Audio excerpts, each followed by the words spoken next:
I'm going to dive right into these, and I've got some notes here to stay on track because I've got a lot to share with you today. The third biggest mistake that I made when I was especially just getting started was that I didn't set aside money for taxes. So part of that was because I just didn't know how business taxes worked. And with so much going on when you're just getting started as an entrepreneur, it's sort of like, okay, yeah, I'll worry about that in April, right?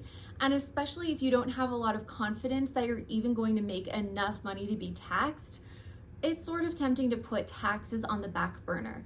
So whether you are just getting started or you've been in business for a long time and tax season is really stressful because you sometimes get hit with a surprise tax bill, or maybe you're even working out a payment plan with the IRS and you owe back taxes, no matter what stage you're at in your business, I want to give you some great strategies that you can start implementing right away so that taxes are not a big deal anymore, right? And that's something we all want. We don't want to think about taxes when we're trying to run a business.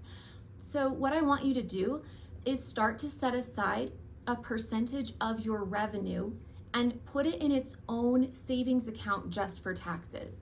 Now, I know that you don't get taxed on your revenue, you get taxed on what's left over after your expenses. However, if you can identify a target percentage of your revenue, then all you have to do is each month you take whatever revenue you made and put a percentage aside. And I'm going to recommend 15%. That's Profit First percentages. If you've read Profit First by Mike Michalowicz, start putting 15% of your revenue into a savings account or a checking account, business checking or business savings for taxes specifically. And then you can make your quarterly payments out of that.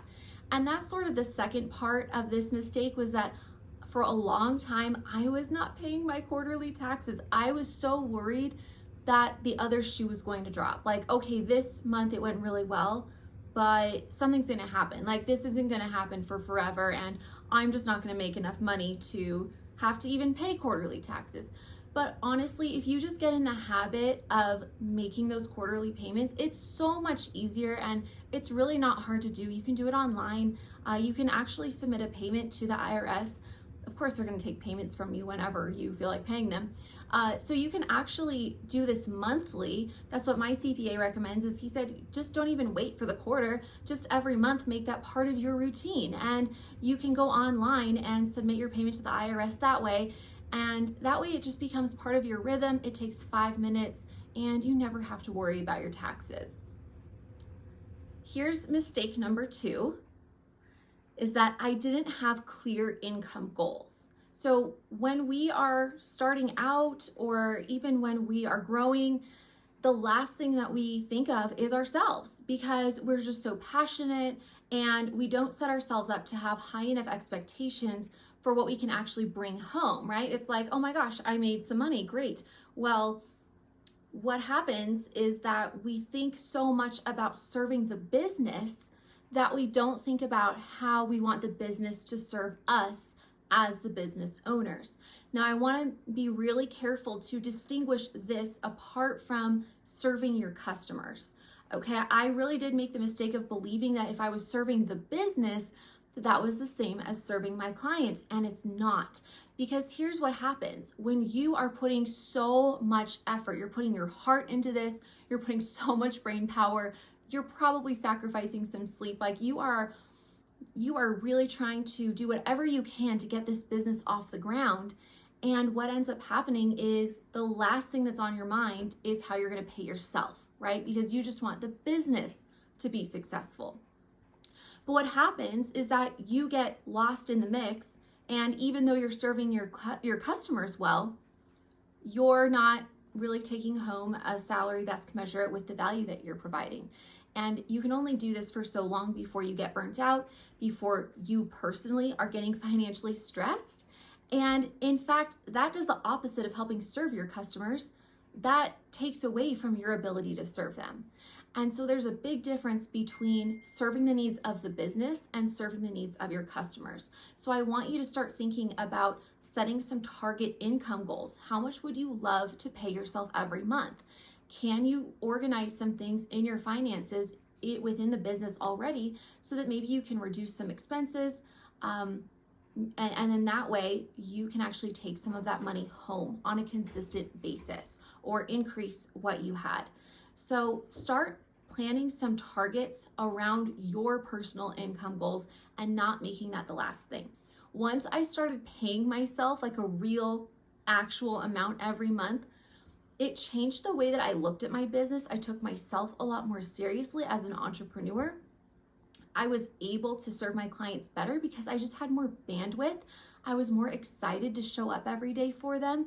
And it felt really, really good being a business owner and knowing that I had really earned that paycheck. So it was really motivating and it helped me grow rather than taking away from the business. So think of these income goals as part of your overall business objectives. It's not just about you being a slave to your business. That's not what we want. We really want the business to serve your needs as you are serving your customers. And then here is the number one biggest mistake that I used to make as an entrepreneur with my finances. I thought that all of my profit had to be reinvested in the business. This sort of goes along with the second biggest mistake with being the last to, pay myself. However, this is sort of a mindset thing because we always hear, well, you've got to spend money to make money. Well, you have to reinvest in your business. And it sort of gives us this idea that as our revenue increases, our expenses should increase along with that if we want to grow. And I have to tell you that is simply not true. This is one of my favorite myths to debunk because once I got out of that mentality that any money that I had coming in had to go straight back into the business, and I started to be a lot more strategic with my expenses, there were a few things that happened. One, I started creating an actual strategy for growth. So let's talk about that for a little bit. I used to think that growth strategy was just about looking at how much money I had to spend and hey, I'm doing this debt free, right? So I'm doing it the right way. But at the same time, I really looked at all that money in my business checking account as money that I could reinvest in the business. And that's not the right way to look at it. You really want to put a limit around your spending to say, okay, no more than X percentage of my monthly revenue is going to go toward operating expenses. And per Profit First recommendations, if your business is under $250,000 in revenue a year, that's going to be 30%. If it is 250 to about the $500,000 mark, you can increase that to 40%. And then the $500,000 to $1 million mark, you can increase that to 50%. So those are just some guidelines to help get you started. But what you're doing by constraining your expenses, first of all, you're leaving margin for profit, for taxes, for your own income. And also it forces you to think about the value of what you are spending your money on. So I can't tell you how much fun it is to go with clients through their budget and to say, where can we save some money? And they usually save about 10% right off the bat, just cutting out fluff from their budget, stuff that really isn't providing value or helping them serve their customers that they're just sort of spending money on. And here's the other great thing about being strategic with how you reinvest in your business and not just spending the money just because it's there. What it does is it helps you to develop a strategy. So when you have a strategy for growth, yeah, you're probably going to grow a little slower. And that's okay. That's actually a good thing. It gives you the opportunity to test things. But so much of the time we rely on emotional decision making or on our intuition.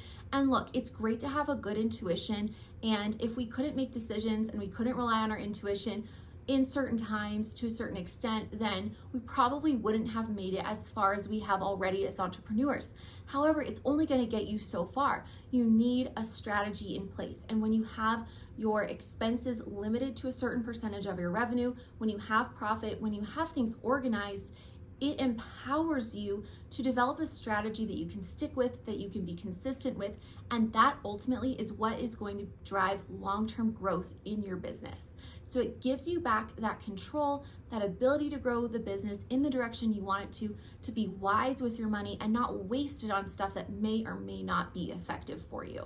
Okay, and as promised, I've got one honorable mention, and that is The other mistake that I made is that I didn't have a strategy for my profit because I didn't intentionally set aside profit. So most of us think of profit as what's left over after expenses.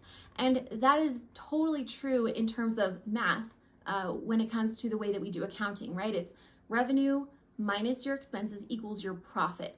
But I want you to start thinking of profit as something that you build into your business. If you can start with 10% of your revenue automatically going to profit, oh man, you are going to be growing and feeling so much better about your financial status with the business, because when you are intentional about profit, this is not money that you're setting aside for taxes.